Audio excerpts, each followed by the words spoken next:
Welcome to Brewing. I'm your host. My name's Scott Rucker. I'm blurry. I'm blind. I'm blurry. I'm blind. I can't win. I should have got the non-glare stuff for the glasses, but I wasn't doing the show notes. I didn't know I needed it. Today is... The hell is today? It's Wednesday. It's hump day. But I ain't getting any.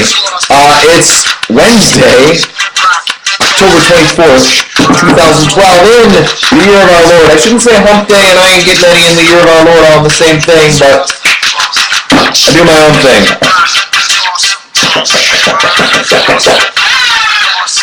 Alright, so I want to talk today about Richie Rich. Mitt Romney, the richest guy ever to run for president or something like that. Although no, he's not. He's not. So we're going to talk about that. Did I just give the whole show away? I don't think I did.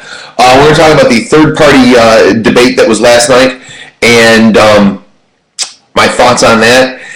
Probably have a relatively shortest show. I have no notes again today, and here's why. Look, it's not my fault. I woke up in time.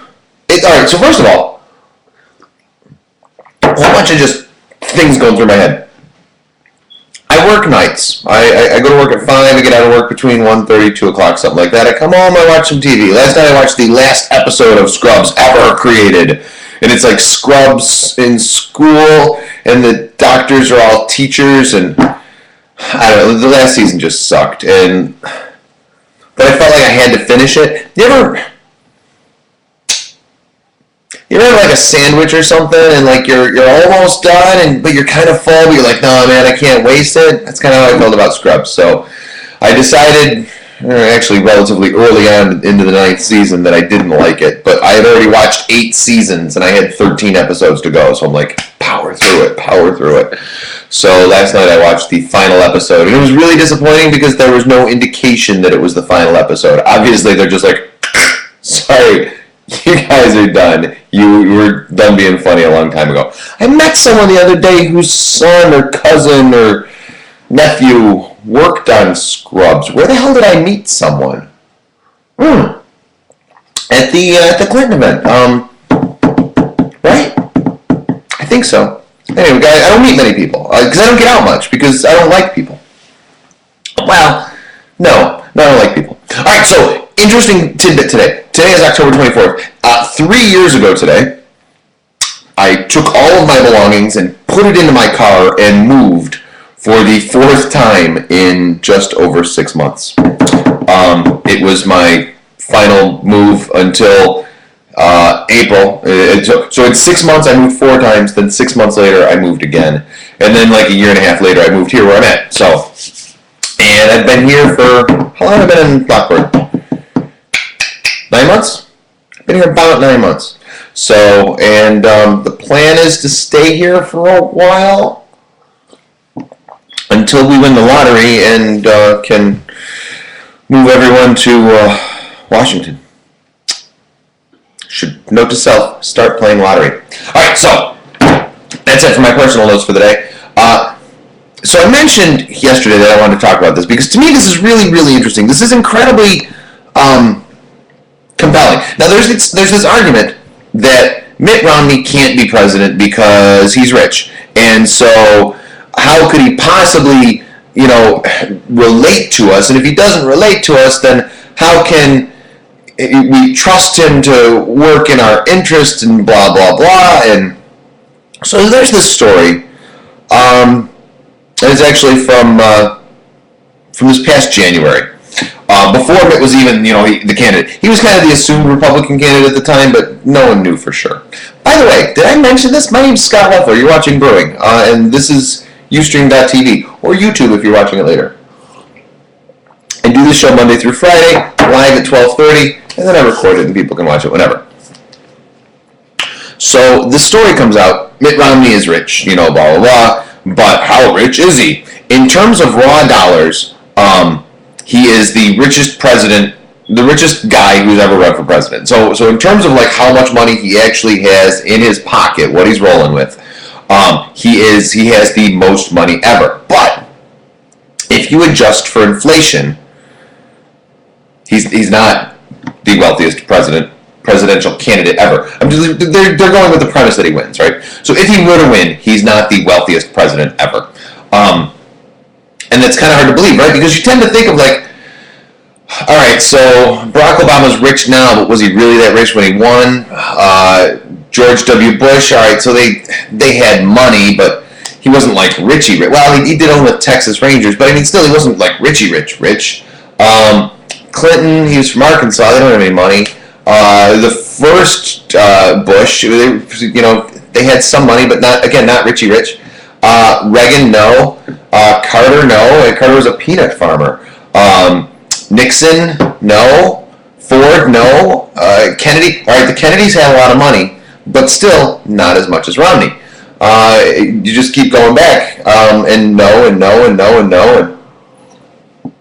But there has to have been, some wealthy president back in there somewhere, maybe Coolidge or Harrison or Garfield, like somebody must have been rich, right? All right, Mitt Romney, his estimated worth is somewhere between $190 and $250 million. Not bad for a guy from Utah, right? Or Michigan. He's from Michigan, right? So yeah, Mitt Romney's wealth is somewhere between $190 and $250 million, which, I mean, I don't see myself winning the lottery since I don't play the lottery, but maybe I can convince Mittens to give me some money. I'm just saying out loud. He is, however, either the second richest or third richest president, and again, we're going with the assumption that he wins, right? Because that's what the story does. If he wins, then he will be the second or third richest president ever, depending upon whether he's worth closer to the 190 million or the closer to 250 million. And even if he's at the high end, even if he's at the $250 million level of worth, that's still only half as much money as our richest president had, again, when you adjust for inflation. And that's like crazy ridiculous to believe, right? I mean, who could have Lincoln? No. Maybe it was one of the Adamses. I mean, that was like a political dynasty. But no, it couldn't have been one of those early guys because they were all poor back then, right? Except, no, can you believe, and I know I mentioned this yesterday and I asked you not to Google it, and I really hope that you didn't Google it, because to me this is just like crazy, insane in the membrane and all that fun shizzle. The wealthiest president ever, when adjusted for inflation, is none other than George Washington. Truly, for real. Now, you think of George Washington as being a general, you think of him as being poor, you think of him, he's got his wooden teeth and his horse, and alright, so yeah, he does have the whole plantation thing, and, but everybody had one of those back in the day, right? George Washington, and I love George Washington trivia, because we have this tendency to absolutely idolize George Washington as though he never did anything wrong. He was absolutely wonderful. He was perfect. And everything he did from birth until death was done because he loved America and because he wanted everything to be great. Except that George Washington was a power-hungry, money-grubbing, tyrannical bastard. True story. Look, as much as we want to idealize George Washington, he had a lot of faults. Now, you could argue that, America would never be America if it weren't for George Washington, blah, blah, blah. But George Washington played the game, and he played it good, man. When he was general, they wanted to give him a healthy salary. He goes, no, I can't take a salary. That would be wrong. I'm just doing this for the love of my country. How about instead of a salary, you just pay my expenses? They would have been better off with the salary. And I couldn't find this story, but we're going to keep looking for it. If I can find it, I'm going to tweet it. When he was general, They wanted to pay him a salary. He said, no salary, please pay my expenses. So they're like, all right, cool, we'll pay your expenses. So then he submits all these expenses, and it's like, $1 billion for a horse and $2 quadrillion for a plow, and food and lodging. Like, they would have been a ton better off just giving him a salary. And he knew this too, right? So he's like, a little bit of money grubbing there. In the Constitutional Convention, we tend to think of the Constitutional Convention as like all of these guys with the best ideas, and everybody loves each other, and we all just want the best for the country, and there's no personal interest, and there's nothing. Dude, it was nothing like that. The Constitutional Convention was like sparring factions from the North and the South, and not just the North and the South, but the Central, and Virginia wanted to rule everything. Basically, they wanted to be the United States of Virginia. Where's Washington from? Virginia. And pretty much he wanted it set up so that he would be in charge of the country, whether it's, look, everybody says he didn't want to be king. I don't know whether he wanted to be king or not, but it's very evident based on testimony that he wanted to be in charge. So, he's setting it up so that he's in charge of everything, while trying to lay back and make it look like he doesn't want it to be that way. I'm not saying George Washington is a bad guy. I'm saying he played the game really well. So it shouldn't shock me, or you, for that matter, that George Washington is the wealthiest president ever. In today's dollars, George Washington had $500 million, due in large part to Mount Vernon and its vastness and its fertility. In a book written in 1996, a couple of economists ranked like the wealthiest Americans of ever, and George Washington was ranked in the top 100 wealthiest Americans of all time. He had a personal net worth of about $500,000 at the time of his death in 1799. Now, if only I had invested, some money back in 1799, because $500,000 then is $500 million today. 1,000% inflation in 213 years. So, I mean, if I had a time machine, I would go back and I would drop, I don't know, a couple $100, and then I would come back here and I would have a couple $100,000. So that would be pretty cool. I don't have a time machine, nor for that matter do I have a couple $100. But I think that if I could get the hold of the time machine, I could get somebody to loan me. Like, I could say, hey, can you loan me a couple $100? I'll give you 500 later. And then I would come back and I would have my couple $100,000, and I would just be like, here, actually, here's $1,000. Thanks for all your help. And they'd be like, what happened? And I'd be like, I can't tell you, because I had a Hot Tub Time Machine. I watched Hot Tub Time Machine last night. Have you seen this movie? It's different. It wasn't bad. It had, alright, so John Cusack is in it. I love John Cusack. He's in my favorite movie ever. Also, the nerdy kid from the show Greek. Did you ever see the show Greek? It's on Netflix. You should watch it. Is it on Netflix? It used to be on Netflix. We watched it on Netflix. I think it's probably still on Netflix, but we finished watching it, so I'm not sure. Anyway, he's in it. It's cute. You should watch it. It's funny. If you had a time machine, would you go back and make yourself money? That's part of the premise of this movie that I watched last night. So, George Washington, alive today, worth $500 million.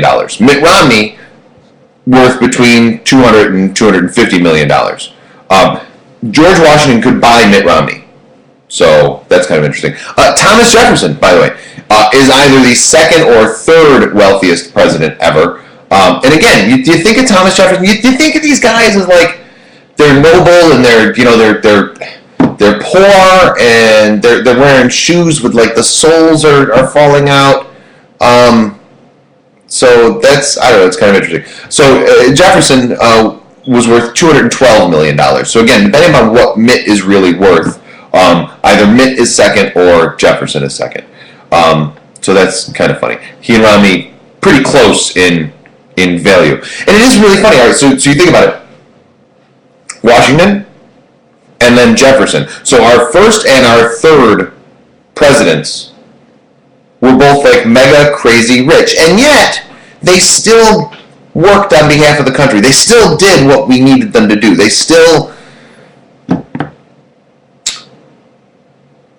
They promoted America. And really, that's what I want out of a presidential candidate. I don't care if you're rich. I don't care if you're poor. I don't care if you're gay. I don't care if you're straight. I don't care if you're black. I don't care if you have freaking purple polka dots. I want someone who will promote America. So that's kind of interesting. By the way, you might go, what about the Kennedys? Kennedys, they had like a shit ton of money. They did. Except John never got it.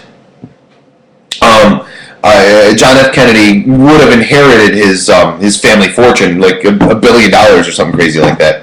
Unfortunately, he was shot in the head and didn't live long enough to get it. So that's kind of a shame.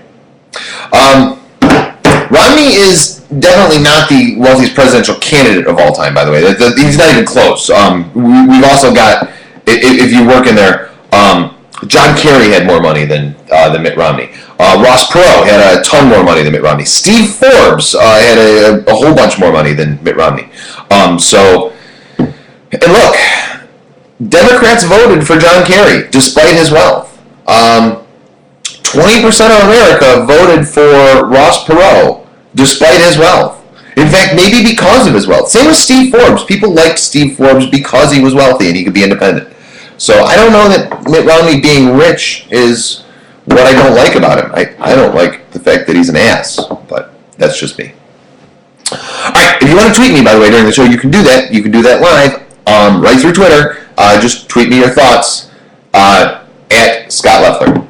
And I just got one. Somebody said they thought something was funny, but you thought Hot Tub Time Machine was funny. Thank you. There's a bit of a delay, so every once in a while it takes a little bit for me to figure out what's going on. Yes, it was cute. Actually, I fell asleep during the beginning of it, then I woke up in the middle and watched the end. I really like John Cusack. I've always liked John Cusack. I thought it was cute that the guy from Greek was in it. I'm always excited when somebody from Greek is in something. When there's somebody from a show that I like in something else, I suddenly get excited. What were we watching the other day? Die Hard, Live Free or Die Hard. We were watching that today, and one of the guys from Greek was in that. He was Bruce Willis's daughter's boyfriendy thing, and so we were watching that, and I saw it. And yeah, so anyway. So, wealthy presidents, I don't care. What I want is, I want a president who, I want someone I can believe in. And I know that that's like a song, but I know it's a song, but I really want someone I agree with. I don't want Mitt Romney or Barack Obama. I can tell you that. Because, frankly, I don't like either one of them. I don't think that either one of them believes in the things that I believe in, and I don't think that... I think that they want the best for America, but what they want is not what I consider to be the best for America. So, as a result, this morning, and one of the reasons I have no notes today, although I kind of do have notes because I tweeted all my notes this morning while watching the debate. This morning I watched the third-party presidential debate. Anything 80s is good. I do like the 80s, although I don't remember the 80s. Strangest thing. No, I remember high school. Yeah, I have a friend who, like, whenever something happens, like, that's high school related, I have to ask her, like, what's that about? Like people add me on Facebook and stuff, and I'm like, hey, who is so-and-so? And then she's like, oh, they sat next to you in English. I'm like, how do you know that? I don't even know that. I don't remember English. I don't remember high school. I don't remember the 80s. I don't know why, either. I just don't. I blocked it all out. It was a painful time. Except I don't think it was. But whatever. Anyway, third-party debate. That was on it was on YouTube, and it was not broadcast on any of the real TV stations. It was on C-SPAN last night, and it was between Green Party candidate Jill Stein, Justice Party candidate Rocky Anderson, Libertarian candidate Gary Johnson, and Constitution Party candidate Virgil Good. I don't know what party Virgil Good was representing, but it was kind of neat because two candidates were a little bit to the left of center, two candidates were a little bit to the right of center, although they all agreed more than they disagreed. In fact, the only one that disagreed with most things was Virgil Good. And I liked the fact that there was disagreement from Virgil Good. The one thing that I didn't like about Virgil Good is his voice. I couldn't take his voice. It kind of like this is gonna sound horrible. I couldn't vote for him because of his voice. It drove me nuts. Somebody tweeted something during the debate that he the thing that they liked about him was that he sounded like a candidate from 1875, and I think they were talking about his voice, but they could have also been talking about his sentence structure, etc. Because he was kind of, he was different. Not bad, and I really, really am glad that he was there. But it was different, to say the least. So I'm watching this on YouTube, and I did tweet while watching it this morning. So if you go to my Twitter, which is twitter.com/Scott Leffler, where, by the way, you can tweet me your thoughts. Just tweet me at Scott Leffler. And I posted my thoughts or things that I caught as they went on during the debate. Now, Jill Stein, the Green Party candidate, she's the crazy lefty, right? Because Green Party is the crazy leftist party. And that's the party that Ralph Nader was in, right? At one point. Then I think he did his own thing, and then maybe went back to the Greens. I'm not sure. But they're left of the Democratic Party. One of my favorite lines from the debate is, and she said it twice, so she must have liked it herself, money is not speech, and corporations are not people. And I completely agree with that. And it's really crazy to think of the fact that we're even discussing the fact that money is not speech and corporations are not people. Like, why the hell would we have to say something so stupid as money is not speech and corporations are not people? That would be like me saying here and saying, dogs are not toast and bridges are not helicopters. Like, well, no. Dogs are dogs, and toast is toast, and bridges are bridges, and helicopters are helicopters. Money is not speech, corporations are not, like, of course corporations aren't people. That's absolutely stupid. If they were people, and if money was speech, then we could probably get them for tax evasion with the Cayman Islands and all that fun shit. Because you and I couldn't do that, right? But no, corporations, I don't understand Citizens United. I don't understand how we got to this point where money was like you could, and it's funny because corporations can spend as much money as they want. That's free speech, but you and I can't. In fact, I live in a town. I live in Lockport, New York. Not a town; it's a city. It's a very small city, though. We have on the books, and it's unconstitutional, so whatever. A lot of people ignore it, although they didn't used to, but people have started ignoring it. I appreciate that. We have on the books a sign that says what days you can and can't have a political sign in your yard. Like, if you have a for sale sign, if you got Realty USA out in front of your house, that's cool all year, every year, because some of these houses in this place are on sale forever, because ain't nobody buying it. But if you want a sign out front that says Gary Johnson for president, like, there's a window where, like, certain days before the election you can have it up, and then you have to take it down certain days after, and, like, I don't know, free speech much? So, like, you can't do that. But if you're a corporation, you can spend as much money as you want on the election because corporations are people and money is speech. No. You say you're frustrated they didn't even talk about climate change. You're talking about during the debate last night? Because I know that Rocky Anderson brought it up a couple times. I thought it was kind of interesting, actually. Or were you talking about the original debates? Tweet me back, at Scott Leffler. So candidates were Jill Stein, Gary Johnson, Rocky Anderson, Virgil Good. And I liked all all of their participation. Virgil Good was the person I think I disagreed with the most. He was the most concise, and by concise I mean like he had 2 minutes to give an answer, and he would say, "I have a 1 sentence answer to that. If I were president, I would veto the NDAA." All right, cool. And like that was it. Boom. And he's like, done. Moving on to the next guy. So that was kind of interesting to see him do that, and maybe he got some points doing that. I know I appreciated the difference. I didn't necessarily agree with everything he believed in, but I don't agree with, and like even the person I plan on voting for, which is Gary Johnson. Although I gotta tell you, I have to give Rocky Anderson a look because he said some things that I really liked. And look, no, I'll get there in a minute. So I wish I had heard more about Rocky Anderson prior to this because I hadn't, and had I done so, I may be a fan of his instead of a fan of Gary Johnson. Now the election is 13 days away. I still have time to make up my mind. And look, so I guess we were talking about like how can somebody be undecided? I guess technically I'm undecided. I'm really not sure who I'm voting for. I'm leaning towards voting for Gary Johnson, but I gotta check out Rocky Anderson because he intrigues me.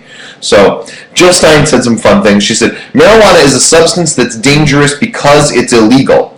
It's not illegal on account of being dangerous. And I think that that's true, not with all drugs, but with a lot of the drug trade. I think that the danger inherent is because of the illegality. Particularly, though, with marijuana. Because marijuana is illegal, people got to go through shady deals to get it. And when they're going through their shady deals to get it, they might run into problems.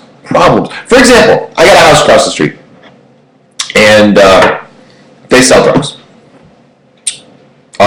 There may be other things going on there, but I'm fairly certain the house across the street sells drugs. Whatever, I don't care. Doesn't bother me. He's not selling it to me. He's not selling it to my kids. If a crack addict wants to go and get their fix, that is between them and the dealer and God. I don't care. My personal belief on drugs, all right, and a lot of people will think that I am crazy here, because there are a lot of people that want to legalize pot, and I am all for legalizing pot. However, most people want to stop there, or there might be some other things that they want to legalize. I personally believe that we should legalize marijuana, methamphetamines, heroin, cocaine, crack cocaine, ecstasy, pretty much acid, you name it. I believe that drugs should be legal. And here's the deal. I believe that they should be treated in a very similar manner that alcohol is treated. Because it is legal to drink. It's even legal to get drunk. But it's not legal to be drunk out in public. And it's not legal to drive drunk. So I think that we should do basically the same thing with drugs. If you want to sit in your basement and blow your mind and put holes in your brain by doing cocaine, that's between you and God and your family. Alright? But I have no role in that. I don't get to tell you that you can or can't be stupid. That's not what I want out of life. It's not what I want out of America. Again, maybe your family can. If you're married, if you're in a serious relationship, and your wife or girlfriend is like, look, don't do the crack anymore, I don't like it. Well, listen to her. Alright, because I'm not saying drugs are good for you. Drugs are bad, okay? I'm not saying drugs are good for you. What I'm saying is, no one should get to tell other people what's good for them, because you know what else isn't good for you? Coffee, beer, cigarettes, sugar, pop, cookies, eggs. Wait, are eggs good for you this week or bad? I can never remember what week is which. They're good on even weeks and bad on odd weeks. I don't know, it changes all the time. So, if you want to do something that's unhealthy for you in your own basement, whatever. Once you take that out of your basement, once you take your crack-addled brain out into public and become a nuisance or a menace, then there can be laws to prevent that. But you want to buy drugs? Cool. Go buy drugs. You want to, and I believe that there would be less crime.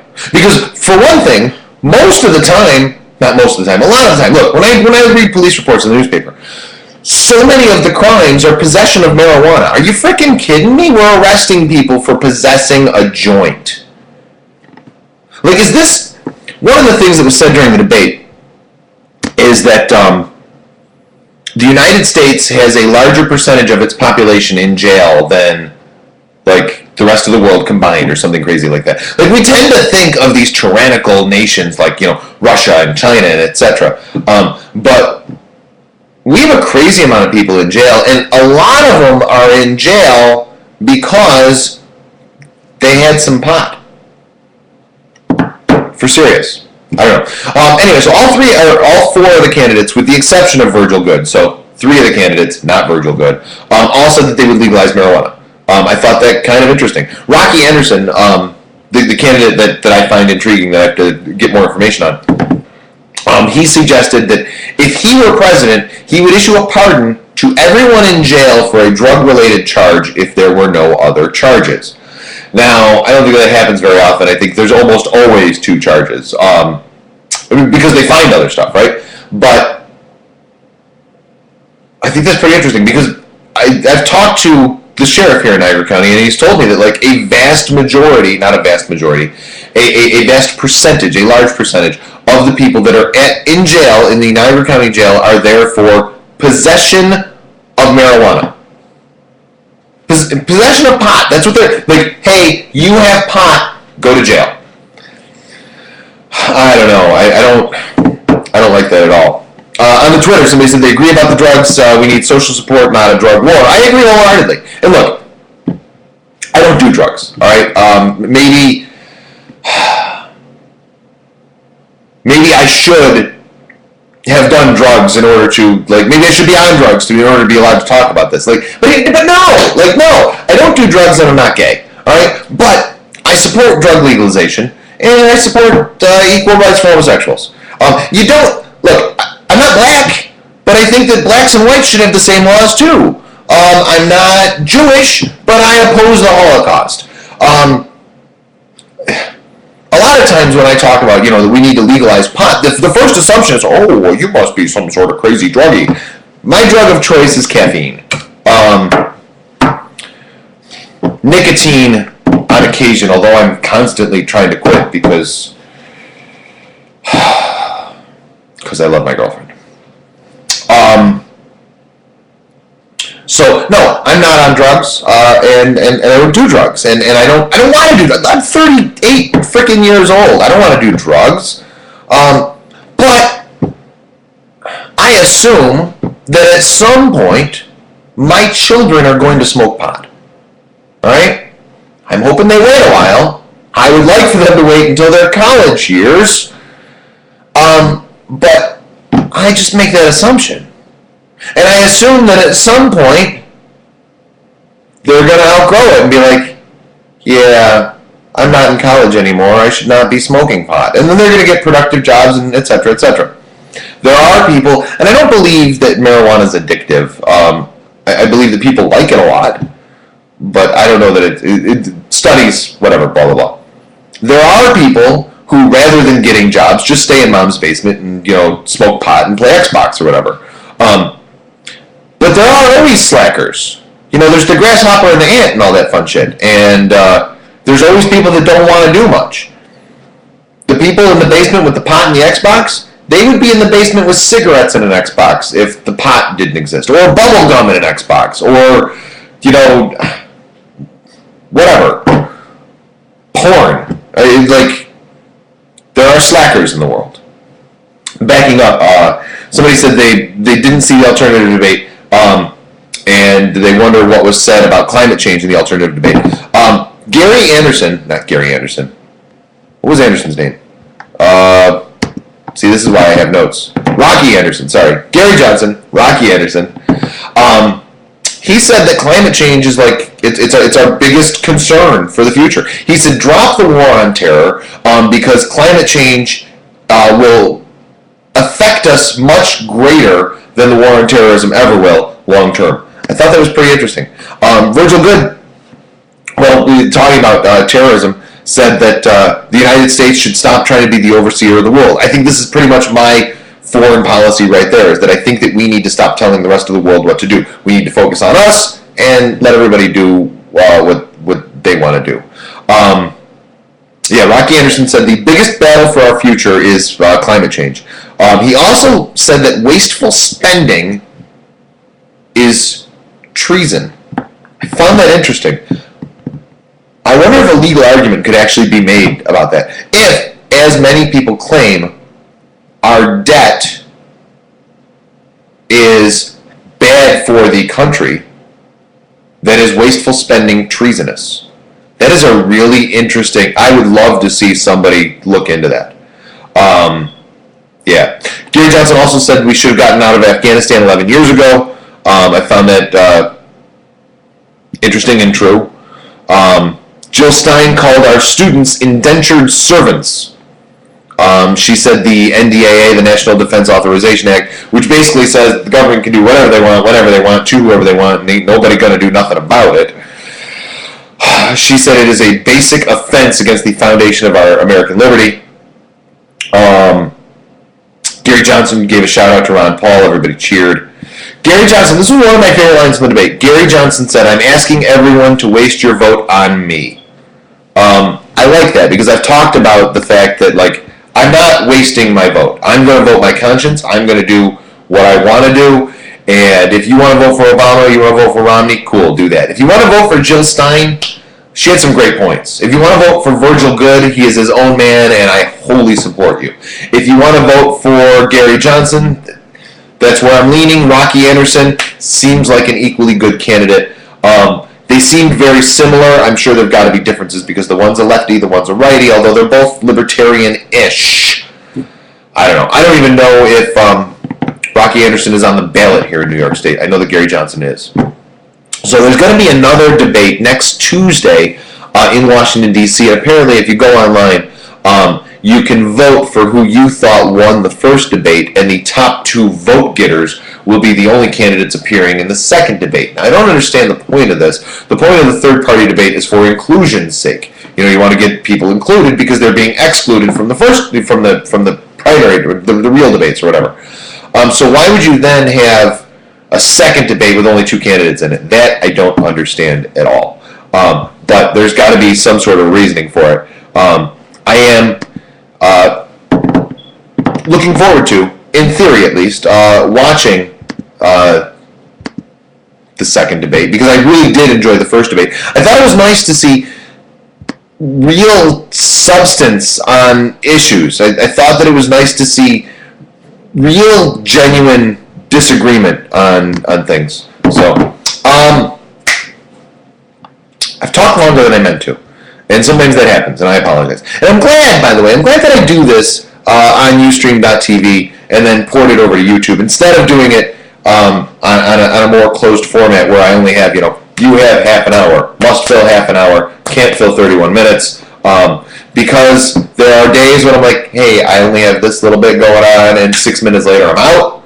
And then there are days when 38 minutes into the show, I still have one more thing that I want to talk about. But I will keep it brief. Yesterday, I mentioned Ann Coulter, all right? And I don't know if you saw this, but I talked about this yesterday because I thought it was personally disgusting. And there's a response to this tweet from Ann Coulter. Backing up, presidential debate.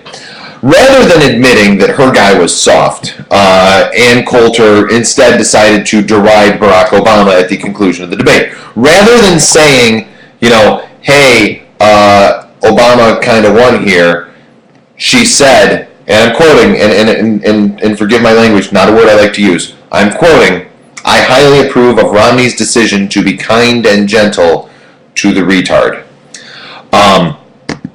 Needless to say, many people, including myself, were highly offended. I had a candidate. When I I was doing radio at LVL, I had a candidate who was running for assembly, I think, maybe state senate. I don't recall. He came into studio, and during the show, he said something or other was retarded. And I didn't stop him. I didn't say anything. I don't like that. I don't. The word retarded bothers me. It's like calling something gay. It's offensive because you're saying that gay is bad, or you're saying that retarded is bad. To me, it is akin to the N-word for different reasons, but I won't. Words I don't use, all right? So I had this candidate in studio who said that something or other was retarded, and I let it slide because I didn't want to fight with him. And then a couple minutes later, he said it again, and I stopped him. I don't know if you ever listened to my radio show, but this was one of my more fun moments because I had a tendency to do this to political candidates. They would say something and I would call them on it, and I would do it on a very regular basis. So I stopped him and I was like, dude, for serious? Like, that's just, why would you use that word? That word is offensive to me and to my listeners. I would never use that word. How can you possibly consider yourself a serious candidate for government when you're using words like retarded? Like, I don't use that word personally, and I sure as hell wouldn't use it, on air to describe something, because to me it's offensive. Long story short, this candidate, he wasn't going to win anyway, but he lost quite handily. I don't think it had much to do with his comments on my show. I have a feeling he made stupid comments throughout Western New York all during the campaign, but I don't know. I couldn't handle it. So, Ann Coulter last night says, I appreciate Governor Romney going easy on the retard. And man, that offended me. And it offended a lot of people. And a lot of people, Twitter was all tweeting about it. Well, yesterday at some point or another, this guy by the name of John Franklin Stevens wrote this letter. And I'm going to read the letter just in case you missed it. I'll read the letter, and then we'll sign off that way. It says, Dear Ann Coulter, come on, Miss Coulter, you aren't dumb and you aren't shallow, so why are you continually using a word like the R word as an insult? I'm a 30-year-old man with Down syndrome who has struggled with public's perception that an intellectual disability means that I am dumb and shallow. I am neither of these things, but I do process information more slowly than the rest of you. In fact, it's taken me all day to figure out how to respond to your use of the R word last night. I thought first of asking whether you meant to describe the president as someone who was bullied as a child by people like you, who rose above it to find a way to succeed in life, as many of my fellow Special Olympians have. Then I wondered if you meant to describe him as someone who has to struggle to be thoughtful in everything he says, and everyone else races from one snarky soundbite to the next. Finally, I wondered if you meant to degrade him as someone who is likely to receive bad health care, live in low-grade housing with very little income, and still manage to see life as a wonderful gift. Because, Miss Coulter, that is who we are, and much, much more. After I saw your tweet, I realized you just wanted to belittle the president by linking him to people like me. You assumed that people would understand and accept that being linked to someone like me is an insult, and you assumed you could get away with it and still appear on TV. I have to wonder if you considered other hateful words but recoiled from the backlash. Well, Miss Coulter, you and society need to learn that being compared to people like me should be considered a badge of honor. No one overcomes more than we do and still loves life so much. Come join us someday at Special Olympics. See if you can walk away with your heart unchanged. A friend you haven't met yet, John Franklin Stevens. I thought that letter was awesome. And I don't know. Ann Coulter, can't stand her. I've never liked her, and it's because of stuff like that. So very, very, very frustrated. So, 44 minutes into today's show, I need to sign off. I'm out of coffee. See how that works? Alright, I'll be back tomorrow. Tomorrow's Thursday. No real plan for tomorrow. We'll figure out when we get there. Friday. Beer Friday. Looking forward to it. Love you all.